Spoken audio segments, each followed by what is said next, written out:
ഇറാനെ തൊട്ട് അമേരിക്കയുടെ കൈപ്പൊള്ളി. ഒടുവിൽ യുദ്ധം ഒഴിവാക്കുന്നതിനെക്കുറിച്ച് മാറി ചിന്തിക്കുന്നു എന്ന തരത്തിലുള്ള റിപ്പോർട്ട് മിഡിൽ ഈസ്റ്റിൽ നിന്ന് ഇപ്പോൾ പുറത്തു വരികയാണ്. ഏറെക്കുറെ ഇറാനെ അപ്പാടെ തകർക്കാൻ പാകത്തിലുള്ള സായുധ സംവിധാനങ്ങളെല്ലാം കടലിൻ്റെ ചുറ്റുഭാഗവും ഒരുക്കിയിട്ടുണ്ട് അമേരിക്ക. അത് കുറച്ച് ദിവസമായി ആ പ്രവർത്തനം തന്നെയാണ്. വെറും യുദ്ധക്കപ്പൽ മാത്രമല്ല, യുദ്ധവിമാനങ്ങളും സൈനികരും കവചിത വാഹനങ്ങളും അപ്പാടെ അങ്ങനെ തന്നെ. റഡാർ സംവിധാനം 24 മണിക്കൂറും നിരീക്ഷിക്കുന്ന സംവിധാനം വേറെയും. ഇടയ്ക്കിടയ്ക്കൊക്കെ ചെറിയ രീതിയിലുള്ള പരീക്ഷണ പറക്കൽ ഖത്തറിലുള്ള അമേരിക്കയുടെ എയർബേസിൽ നിന്ന് ഇറാൻ്റെ അതിർത്തി കേന്ദ്രീകരിച്ചുകൊണ്ട് അങ്ങനെ നടക്കുന്നു. സർവ്വ നിരീക്ഷണവും എല്ലാ സംവിധാനങ്ങളും ഒരുക്കിക്കൊണ്ട് അപ്രതീക്ഷിതമായിരിക്കുന്ന ഒരു അക്രമത്തോടു കൂടി ഭരണത്തെ അട്ടിമറിക്കുക എന്നുള്ളത് തന്നെയാണ് അമേരിക്ക ലക്ഷ്യമാക്കിയിരുന്നത്. എന്തോ അവരിപ്പോൾ മാറി ചിന്തിക്കുന്നു. അത് അത്ര എളുപ്പത്തിൽ നടക്കുന്ന ഒരു കാര്യമാണ് എന്ന് അമേരിക്കയുടെ ഇൻ്റലിജൻസ് പോലും റിപ്പോർട്ട് ചെയ്യുന്നില്ല. എല്ലാവിധ കാര്യങ്ങളും എല്ലാവിധ കുത്തിത്തിരിപ്പുകളും ഉണ്ടാക്കാറുള്ളത് അമേരിക്കയുടെ ഇൻ്റലിജൻസ് ആണ്. അവർ പോലും ഈ പരാജയപ്പെടുന്നു.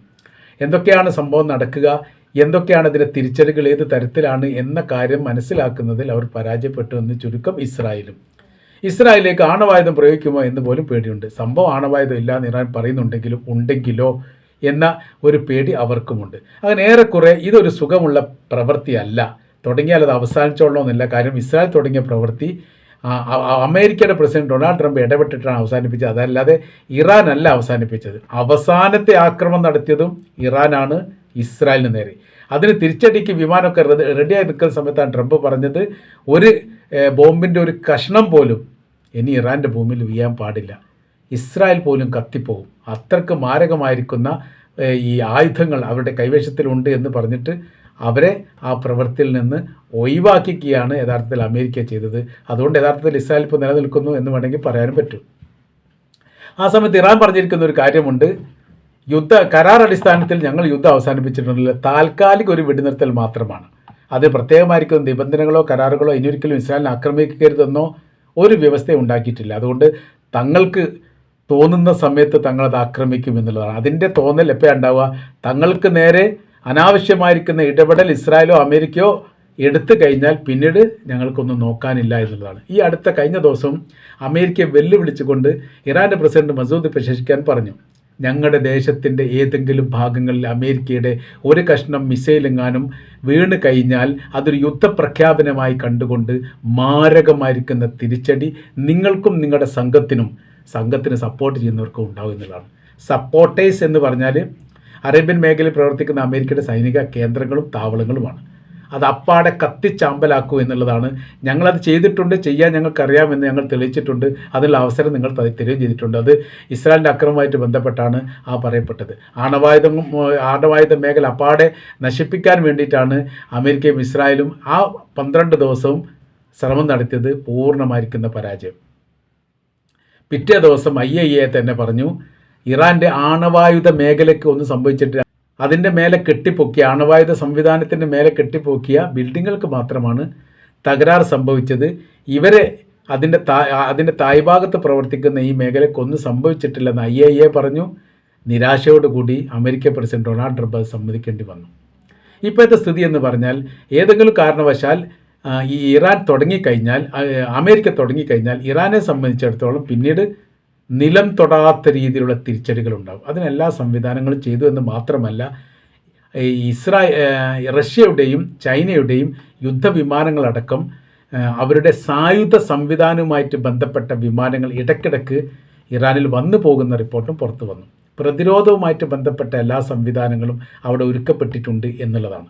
അങ്ങനെ വരുന്ന സമയത്ത് അമേരിക്കയിൽ നിന്ന് വരാൻ പോകുന്ന ഈ മിസൈലുകൾ എത്രത്തോളമുണ്ട്, അല്ലെങ്കിൽ ആകാശ യുദ്ധവുമായിട്ട് ബന്ധപ്പെട്ട കാര്യം എങ്ങനെയുണ്ട് എന്നുള്ളതൊക്കെ ഏറെക്കുറെ മനസ്സിലാക്കിയിരിക്കുന്നു. മിക്കവാറും വരാറുള്ളത് മിസൈൽ ആക്രമണം ആവാൻ സാധ്യതയില്ല, യുദ്ധവിമാനങ്ങൾ മൊത്തത്തിൽ വന്നുകൊണ്ട് ആക്രമിക്കുന്ന രീതിയാണ് യഥാർത്ഥത്തിൽ ഇസ്രായേലിൻ്റെ സ്റ്റൈല്. അങ്ങനെയാണ്.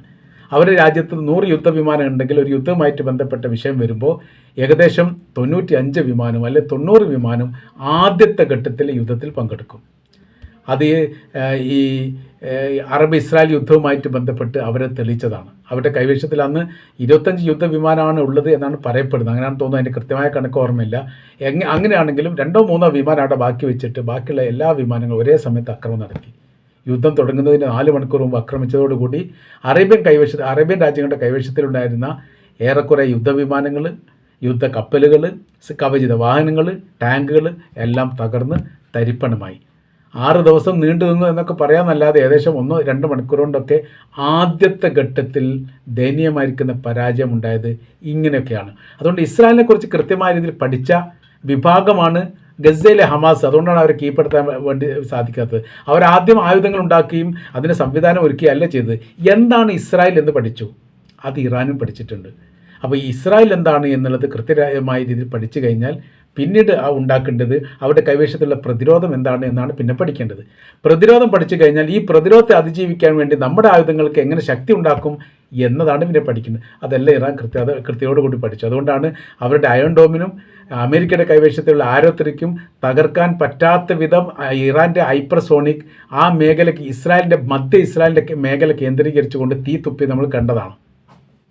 ആ ഒരു വീട് നല്ലോണം ഉണ്ട്. ഇപ്പോൾ അമേരിക്കയുടെ പ്രസിഡന്റ് ഡൊണാൾഡ് ട്രംപ് പറയുന്നത് എന്തെങ്കിലും എക്സ്ക്യൂസുകളൊക്കെ പറഞ്ഞിട്ട് പതുക്കെ ഇത് നിന്ന് പുറകോട്ട് പോവാം.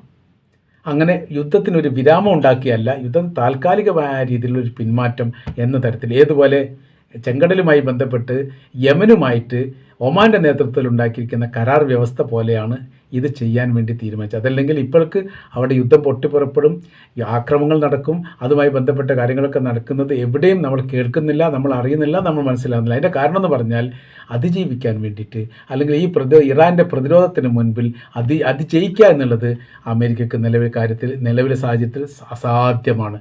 ഇസ്രായേലിന് അവർ ലക്ഷ്യം വെക്കുമെന്ന് ആവർത്തിച്ച് അവർ പറയുന്ന സമയത്ത് ഇസ്രായേൽ ഗവൺമെൻറ്റിനും സൈനികർക്കും അവിടുത്തെ ജനങ്ങൾക്കും വലിയ രീതിയിൽ ഭയപ്പാടും ആശങ്കയുമുണ്ട്. ഏത് മേഖലയാണ് ലക്ഷ്യം വെക്കുക എന്നുള്ളത് പോലും അവർക്ക് പരസ്പരം അറിയാത്തൊരു കാര്യമാണ്. അതുകൊണ്ട് സർവ്വ മേഖലയിലും പ്രശ്നങ്ങളാണ് എന്ന് ചുരുക്കം. ഇറാൻ്റെ ആക്രമണത്താൽ വീട് നഷ്ടപ്പെട്ട എല്ലാവർക്കും ഇപ്പോഴും ഇസ്രായേൽ വീട് ഉണ്ടാക്കി കൊടുത്തിട്ടില്ല എന്ന് പറയാൻ നിൽക്കുന്നു. 40,000 കുടുംബത്തിന് അന്ന് വീട് നഷ്ടപ്പെട്ടു പോയിട്ടുണ്ട് എന്നുള്ളതാണ്. ചില തകർന്നു പോയിട്ടുണ്ട്, ചില നിൽക്കാൻ പറ്റാത്ത രീതിയിലായിട്ടുണ്ട്, സുരക്ഷയുമായിട്ട് ബന്ധപ്പെട്ട് മാറ്റപ്പെട്ടത് പല രീതിയിലും പല രൂപത്തിലുമാണ്. അപ്പോൾ അങ്ങനത്തെ വലിയൊരു പ്രതിസന്ധി ആ രാജ്യത്തിൻ്റെ ആഭ്യന്തരപരമായ രീതിയിൽ യഥാർത്ഥം നിലനിൽക്കുന്നു എന്നും കൂട്ടി നമ്മൾ കൂട്ടി വായിക്കേണ്ടതാണ്. അപ്പോൾ നമ്മൾ ഇതിൽ പറയുന്ന കാര്യം എന്ന് പറഞ്ഞാൽ ഇറാനെ പേടിച്ചു പോയിരിക്കുന്നു, ഇറാന് ഭയപ്പെട്ടു പോയിരിക്കുന്നു, ഇറാന് മുമ്പിൽ ആയുധം വെച്ച് അമേരിക്ക കീഴടങ്ങുന്ന ഒരു സ്ഥിതിയിലേക്ക് കാര്യങ്ങൾ പോയിക്കൊണ്ടിരിക്കുന്നു എന്ന് ചുരുക്കം.